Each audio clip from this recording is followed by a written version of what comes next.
instead of saying to somebody like Donald Trump is that, wait a second, your version of America is an old and dead version of America. That's a version of America that hasn't existed since it was buried in 1866.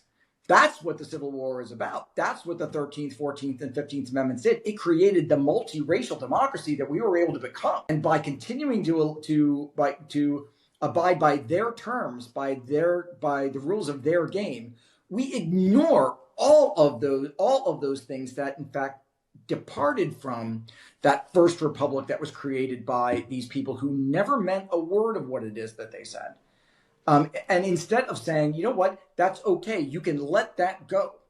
And instead we can, in fact, look at the sacrifice of the Civil War, what they were, in fact, able to accomplish, and the dramatic structural change they made to the Constitution, and give that meaning.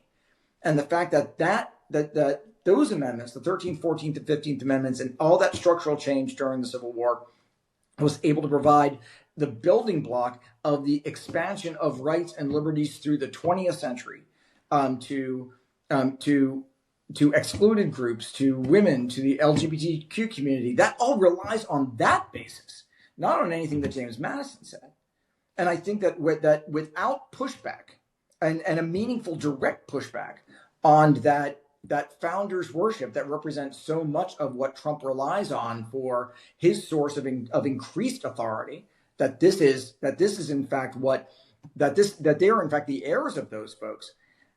I think that to make sure that it's not a confused and distorted fight is to go ahead and be direct and clear. Let them have those guys.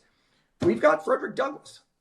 We've got Thaddeus Stevens. We've got Rosa Parks. We've got these other incredible heroes that actually built on that to create what we value as being a multiracial democracy.